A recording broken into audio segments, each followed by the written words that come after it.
Bora para mais uma live de leitura bíblica. Vamos começar com uma oração. Pai, te agradecemos por este momento maravilhoso que o Senhor nos proporciona, Pai. Te agradecemos pelo seu cuidado, Pai, porque do momento em que acordamos até agora o Senhor esteve conosco, Pai, o Senhor esteve cuidando de nós, nos guiando, nos direcionando, suprindo as nossas necessidades, Pai. E nós só temos que te agradecer, Pai, porque mesmo falhos e pecadores, o Senhor escolheu nos adotar, Pai, e isso é maravilhoso demais para nós, quando nós percebemos isso, Pai, quando nós entendemos o nível de amor que o Senhor escolheu derramar sobre nós, Pai, e isso é maravilhoso demais para nós, Pai, porque sabemos que não merecemos a Tua graça, mas mesmo assim o Senhor insiste em derramá-la sobre nós todos os dias, Pai. Por isso não temos como não agradecer, Pai. Se nós não somos gratos o suficiente ainda, que o Senhor nos ensine a cada dia, Pai, agradecermos as dádivas que o Senhor tem nos dado, Pai. E nós te convidamos para participar aqui conosco, Pai. Sem o Senhor não podemos fazer nada, e sem o Senhor não queremos fazer mais nada. Então te pedimos, Espírito Santo, esteja conosco agora em cada lar que está vendo esse vídeo gravado ou ao vivo, Pai. Que cada lar receba da sua presença agora e que cada mente, Pai, seja aberta agora em nome de Jesus, Pai. Que o Senhor aumente o nosso entendimento, que o Senhor aumente o nosso intelecto agora para receber de Ti o que o Senhor preparou para nós hoje, Pai.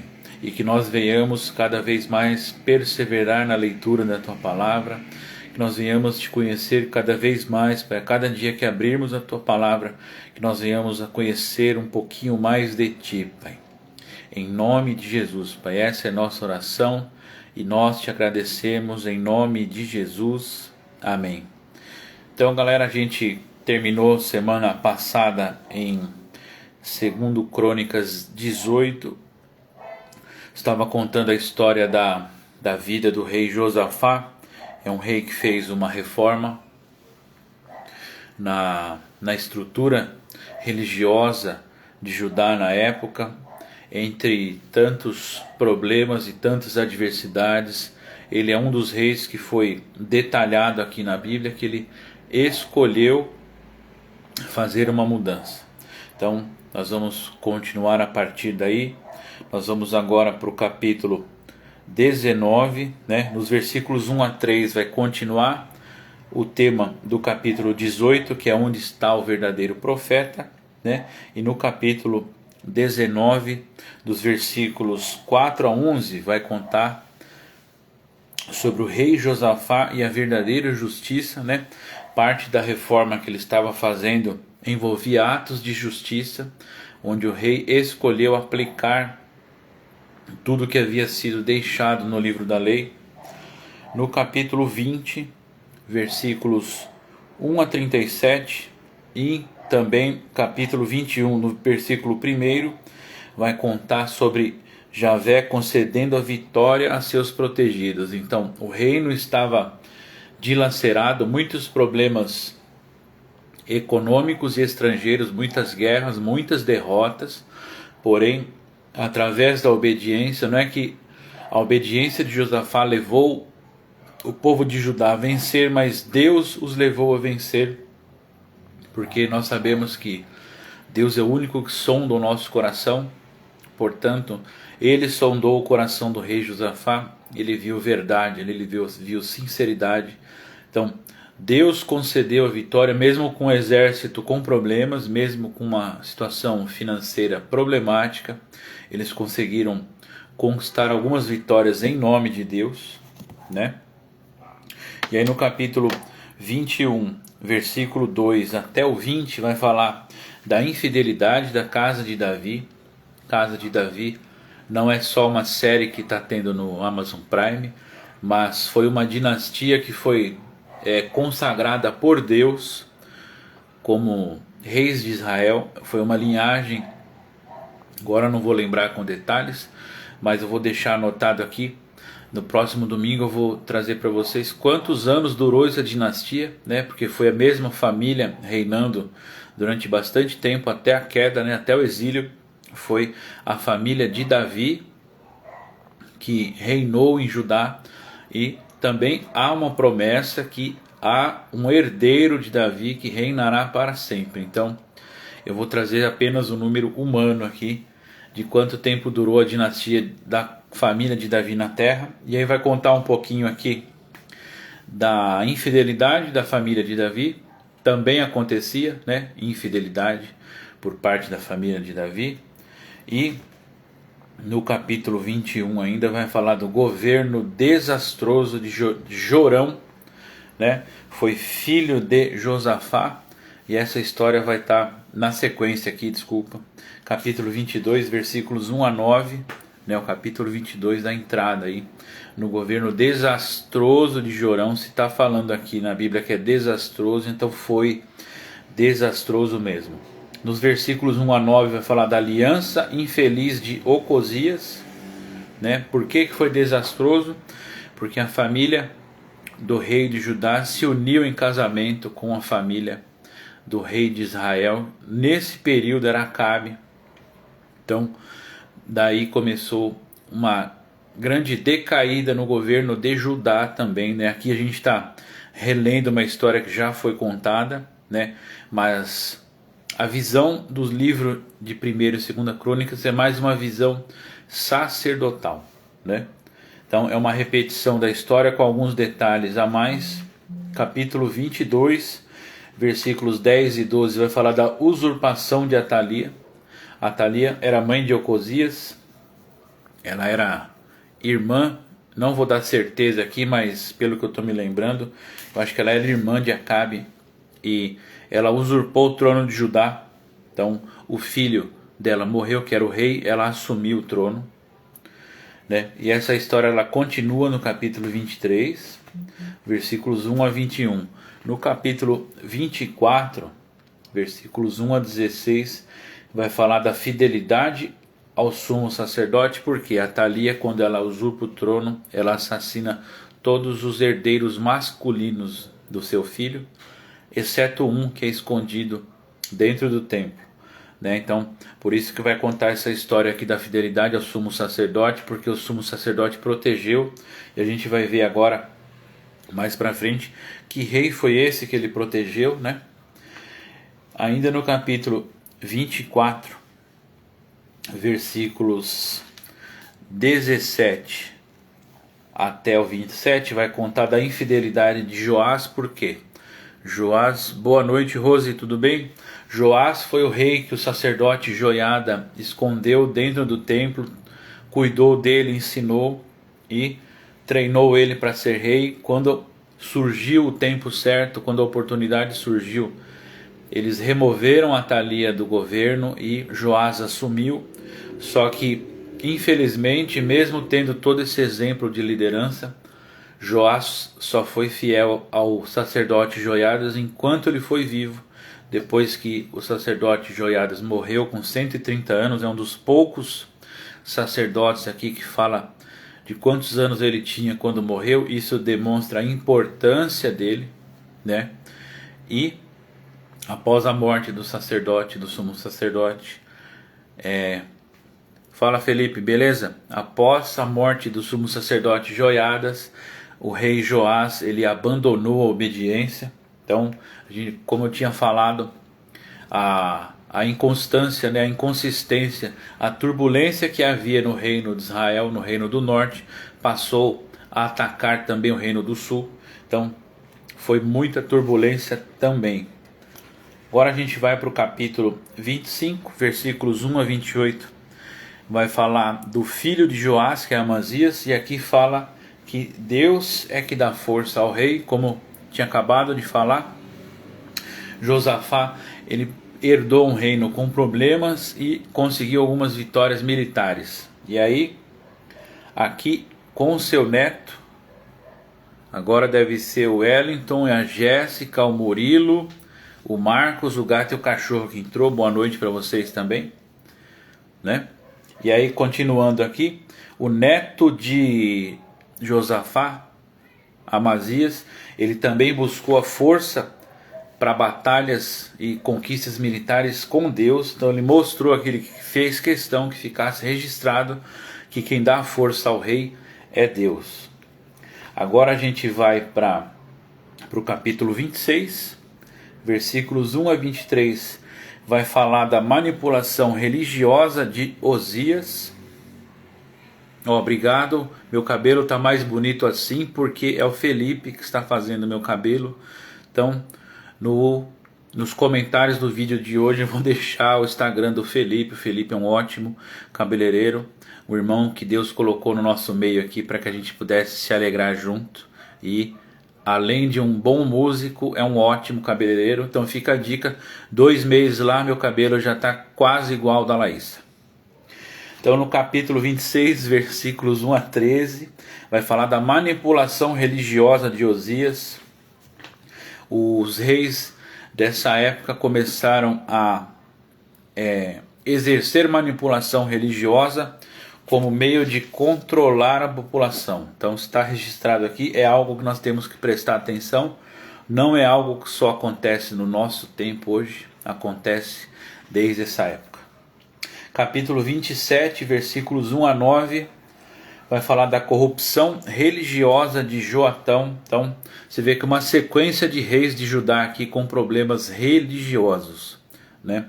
A gente tem um certo problema, né, com a palavra religião. Ela tomou uma denotação, uma conotação, negativa.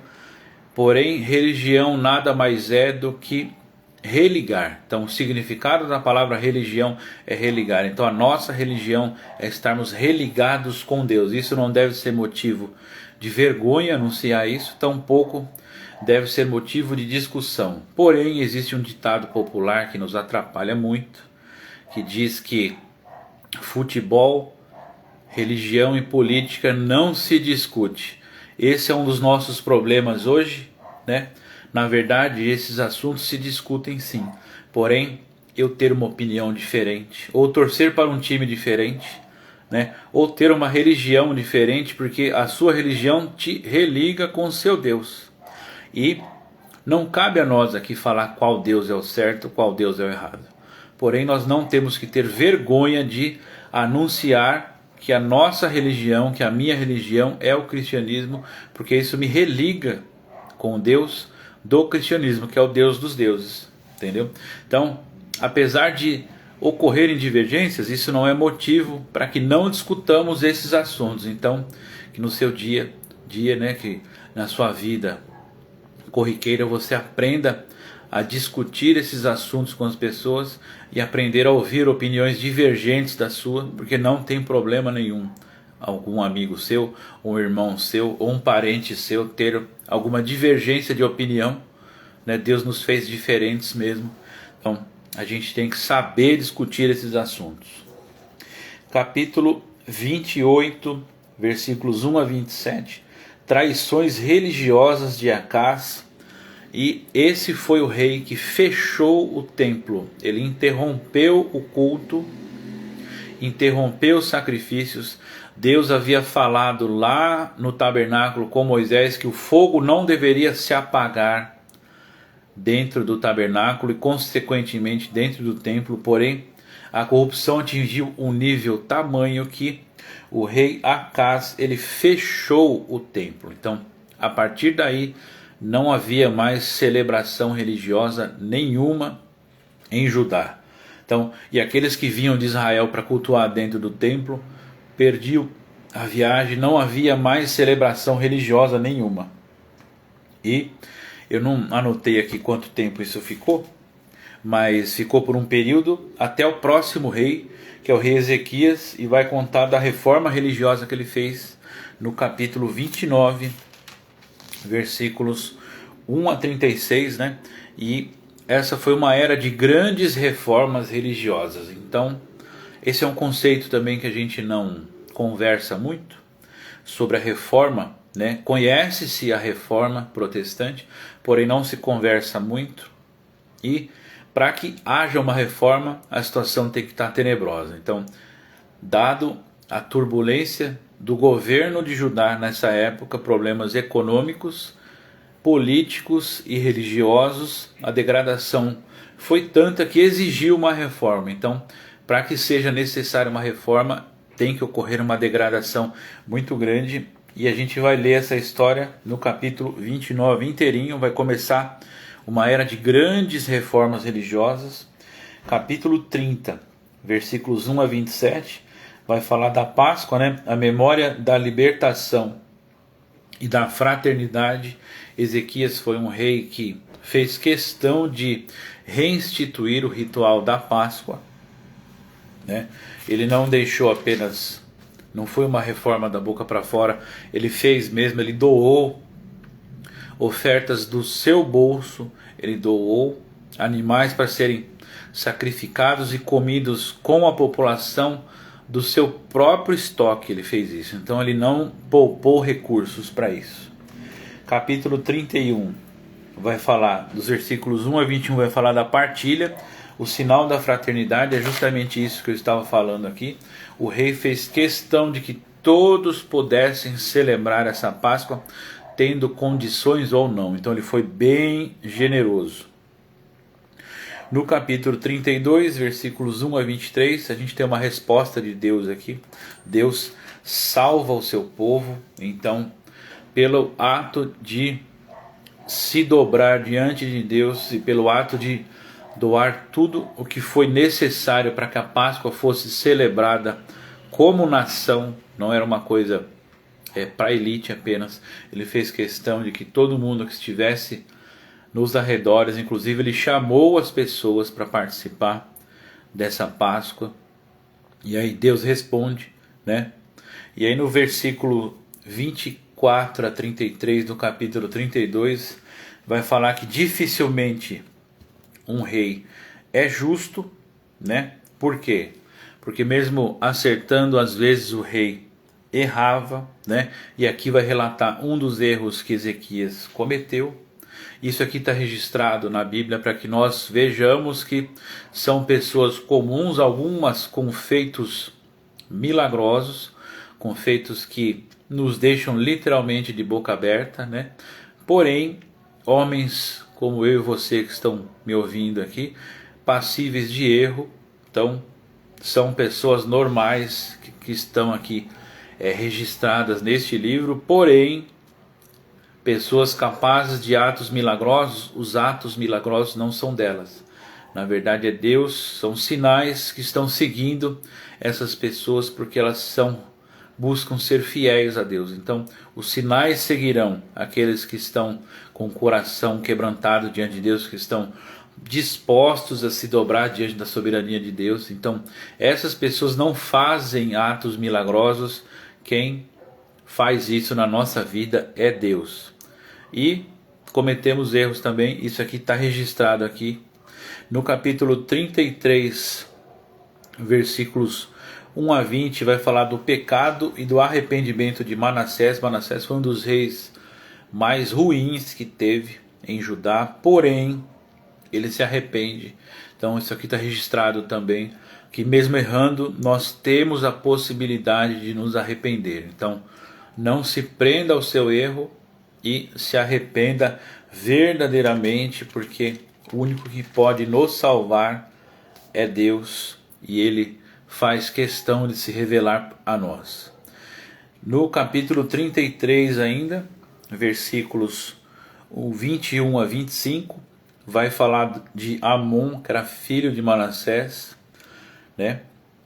E vai falar de um golpe de estado e de uma revolta de camponeses. Então, eu, quando leio a Bíblia, eu gosto de fazer anotações, tenho aprendido a fazer anotações. Eu não me lembrava com detalhes dessa história, né? Amon, ele subiu ao trono, reinou 2 anos apenas, e o reinado dele foi tão ruim, que o povo se revoltou e executou o rei. Então olha só, como ficou degradada a situação política, o governo de Judá como ficou ruim, né? E agora a gente vai para o capítulo 34, vai falar do rei Josias, né? Versículos 1 a 18 vai falar da descoberta do livro e da reforma de Josias. Então, como a gente viu com o rei, deixa eu relembrar aqui o nome dele, o rei Acás fechou o templo, o rei Ezequias abriu, Manassés fechou de novo, né?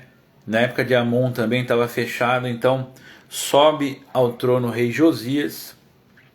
E a gente vai ler alguns versículos aqui que eu deixei separado, que eu achei muito bom.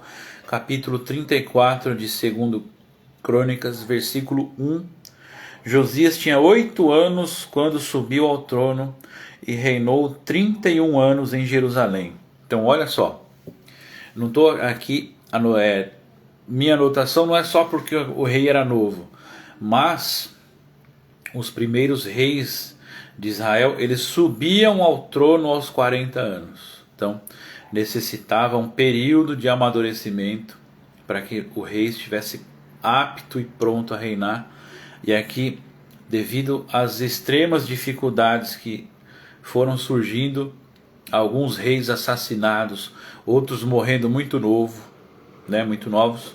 E aí o que aconteceu? Um rei assumindo aos 8 anos, e ele reinou 31. Então ele morreu aos 39 anos. Então a situação inverteu, né?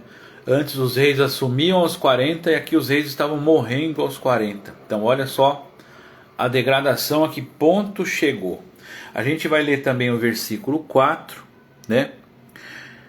E esse é um dos reis que fez uma reforma muito grande. Então vamos lá, 2 Crônicas, capítulo 34, versículo 4. Por sua ordem destruíram os altares dos Baais, e ele próprio destruiu os altares de incenso que estavam sobre os altares, despedaçou as Azerás, os ídolos de madeira e de metal, e reduzindo-os a pó, espalhou o pó sobre os túmulos de quem lhes havia oferecido sacrifícios. Então, como um ato de reforma, o próprio rei participou da destruição dos altares. Então, até que ponto você está disposto a colocar a sua mão na obra, a sua mão no arado? Então, o rei aqui ele não deu apenas uma ordem, ele foi e ajudou a cumprir. E a gente vai ler agora também o versículo 11. Versículo 11, capítulo 34. O dinheiro foi entregue aos carpinteiros e pedreiros para comprar pedras lavradas e traves de madeira para a estrutura e as vigas das construções que os reis de Judá tinham deixado cair em ruínas. Então, mesmo alguns reis se preocupando em manter o templo conservado, olha só onde chegou. O templo estava em ruínas. Então, mesmo levantando-se muito dinheiro para manter o templo bem cuidado, a degradação não chega só na área espiritual, chegou na área física também. Então o templo estava abandonado literalmente. Versículos 19 a 28, né, do capítulo 34, vai falar: será que o livro é autêntico? Porque quando o livro da lei foi achado, o sumo sacerdote levou o livro para o rei, né? E esse livro foi lido. Então olha só o que aconteceu. Imagina só o turbilhão de emoções que esse rei passou. E como consequência do seu quebrantamento, a gente vai ler nos versículos 29 a 33. O livro da lei se torna lei do Estado. Então a lei de exigir que as pessoas cumprissem a legislação religiosa, isso se tornou uma lei para toda a nação. Então foi uma reforma, uma das maiores reformas que houve no reino de Judá, foi através do rei Josias. Capítulo 35, versículos 1 a 19, vai falar da alegria de recomeçar. Então eles literalmente recomeçaram do zero.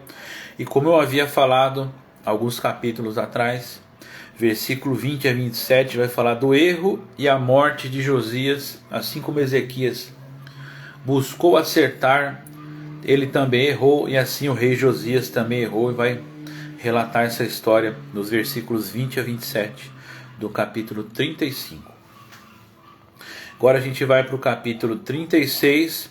A história dos reis está chegando ao fim, né? Capítulo 36 vai falar que o exílio não é o fim da história. Por quê? Porque nos versículos 1 a 4 vai falar do rei Joacás e da dominação egípcia. Então, o reino foi invadido. Versículos 5 a 8 vai falar de Joaquim e a dominação babilônica. Então, eles foram invadidos pelos egípcios, foram invadidos pelos babilônicos. Versículos 9 e 10, aí já é um outro rei que vai estar, Jeconias, e o primeiro exílio na Babilônia. Então, o reino de Judá é exilado, o reino de Israel é exilado, são levados para a Babilônia. É deixado um rei no lugar de Jeconias, né? Relembrando que na sua Bíblia pode estar um nome diferente por causa das traduções bíblicas. Versículos 11 a 21 vai falar de Sedecias, que foi deixado no lugar de Jeconias como um governante, né, um rei, no lugar do rei que havia sido deportado para a Babilônia, e vai falar que ele era um rei sem rumo, né? E finalizando aqui o livro de 2 Crônicas, versículos 22 e 23, existe uma esperança para o povo. Por quê? Porque mesmo diante de todas essas dificuldades, Deus, apesar de parecer que havia abandonado o seu povo, Deus não abandona o seu povo. Em qualquer momento da sua vida que você se encontrar, que você se achar abandonada por Deus, no momento em que você clamar, a resposta virá. Então, havia ainda esperança para o povo, mesmo tendo sido exilado. E agora a gente vai começar uma nova fase da nossa leitura, entrando no livro de Esdras. Vai contar um pouquinho do que o povo estava sofrendo no exílio, mas também já vai começar o início do retorno desse povo para Israel. Então, só para terminar aqui, Israel foi praticamente destruída, o templo foi incendiado, as muralhas de Jerusalém foram totalmente derrubadas, a casa dos nobres foram destruídas, saqueadas e destruídas, e eles fizeram questão de demolir tudo na capital, tudo, porque havia uma profecia falando que se o povo não obedecesse a Deus, iria se tornar, a cidade se tornaria uma montanha de entulhos, e foi justamente o que aconteceu. Então, o povo foi exilado. Não lembro de cabeça agora o número de pessoas, acho que foi em torno de 20 mil, mas não é certeza, tá? Também não estou chutando, mas um número de pessoas foi levado cativo para a Babilônia. E agora a gente vai ver a história de um homem que esteve lá e retornou, que é Esdras. Então, capítulo 1 de Esdras, versículos 1 a 11, a esperança dos deportados se realiza. Por quê? Porque eles foram agraciados com a ordem do rei Ciro para voltar a Jerusalém, e o rei Ciro fez questão de doar dinheiro do seu tesouro pessoal, né, do tesouro do reino dele, para que fosse reconstruído o templo. E essa história vai estar no capítulo 1 de Esdras. Capítulo 2 vai ter a lista dos repatriados. Então, o povo foi autorizado a voltar, quem quisesse voltar estava liberado. Só que a gente vai ver um problema aqui. Algumas das famílias, elas foram listadas pelo nome, porque havia-se registros, né, da hereditariedade. Porém, um pouquinho mais para frente, quando o templo é reconstruído de fato, só pode servir no templo quem comprova a sua descendência. Então, muitos dos que voltaram, por não ter documentos que comprovavam a sua hereditariedade, eles não puderam servir mais no templo, né? E a lista dos repatriados está no capítulo 2 inteiro, um capítulo bem extenso, e vai contar o número de pessoas por família que retornou nessa primeira viagem. Foram feitas várias viagens, eles vinham a pé da Babilônia até Jerusalém. Capítulo 3, versículos 1 a 13, vai começando a reconstrução do templo. Então, Deus, através do rei Ciro, né? O rei Ciro, ele é citado, a gente vai ler mais para frente lá em Isaías, ele é citado como o rei que ajudaria a libertar o povo de Israel pelo profeta Isaías, só que foi 200 anos antes desse rei nascer. Então fica guardado aí, o rei Ciro, ele era um rei que não servia a Deus, porém já havia sido profetizado que ele lideraria a libertação do povo de Israel no cativeiro. Então, capítulo 3, versículos 1 a 13, começando a reconstrução do templo. A gente vai ler alguns versículos que eu separei aqui. Versículo 2. Versículo 2 de Esdras. Capítulo 3, versículo 2, vamos lá. Então Josué, filho de Josedeque, com seus irmãos sacerdotes, e Zorobabel, filho de Salatiel, com seus irmãos, começaram a reconstruir o altar de Deus. Então, eles chegam em Jerusalém, chegam nas ruínas do templo. E por que eu anotei aqui? Agora a gente vai ler o versículo 6. No primeiro dia do 7º mês, começaram a oferecer holocaustos em honra de Javé, apesar de não estarem ainda colocados os alicerces do santuário. Então eles chegaram nas ruínas, levantaram um altar ali, porém ainda não havia sequer alicerce na reconstrução do templo. Isso é para provar que o templo foi destruído até os alicerces. Eles fizeram questão de destruir. Então, imagina só esse povo voltando do exílio, encontrando, após 70 anos de exílio, ruínas ainda, né? A terra estava abandonada literalmente. E imagina só esse povo voltando do exílio e tendo que oferecer sacrifícios a Deus em meio a ruínas. Então, imagina só como não estava o coração dessas pessoas, né? Porque alguns dos que voltaram, eles lembravam de como o templo era, né? E alguns ainda não sequer nem conheciam como foi o templo. Por quê? Porque eles nasceram no exílio. Então, assim como no primeiro êxodo, algumas pessoas que saíram do Egito não entraram na terra prometida, para voltar do exílio, algumas pessoas morreram no exílio e não foram todas que voltaram. Então, aí eu achei interessante fazer esse comparativo e eu fiquei pensativo aqui, imaginando as pessoas oferecendo sacrifício a Deus, lembrando da glória do templo que eles tinham tido o privilégio de servir, e agora eles tendo que servir em meio a ruínas. Capítulo 4, versículos 1 a 24, vai falar de conflitos e resistência. O povo que foi mandado pelo rei da Babilônia para ocupar a terra, eles não aceitaram de bom grado a reconstrução do templo. Então eles se opuseram, inclusive a reconstrução foi barrada durante alguns anos. E terminando a nossa live de hoje, capítulo 5, versículos 1 a 17, vai concluir a reconstrução e a dedicação do templo. E a gente termina nosso domingo por aqui.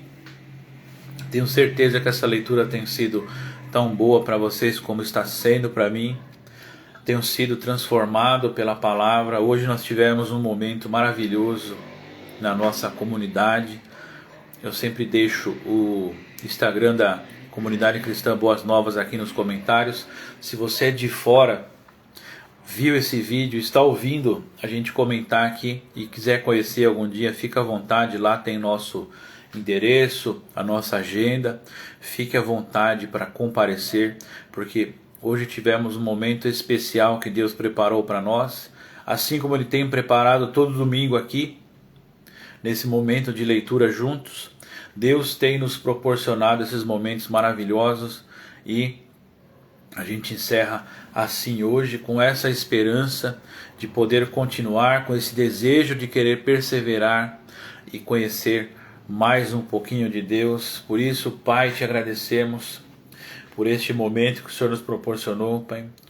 Essa alegria que toma conta do nosso coração ao ler a sua palavra, Pai. O nosso desejo é que mais pessoas venham sentir isso também, Pai. Hoje nós estamos número pequeno, Pai, mas sabemos que esse número precisa aumentar e vai aumentar, porque vai aumentar também o desejo de te conhecer, Pai, e nós sabemos a grande responsabilidade que o Senhor nos deu de levar o seu nome adiante, Pai, porque as pessoas precisam saber quem o Senhor é, e o Senhor faz questão de se revelar às pessoas, e um dos meios é através do amor que temos uns pelos outros. É assim que o mundo verá que o Senhor enviou o seu Filho para morrer por todos, Pai. Então coloca em nós cada vez mais um desejo incontrolável de ler a sua palavra, uma fome, uma sede insaciável de te conhecer mais, Pai.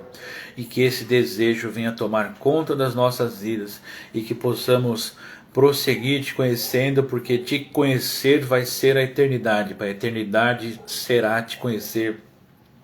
E nós estamos tendo o privilégio de viver um pouquinho da eternidade aqui, te conhecendo através desse livro que o Senhor deixou para nós, Pai. Muito obrigado mais uma vez, Pai.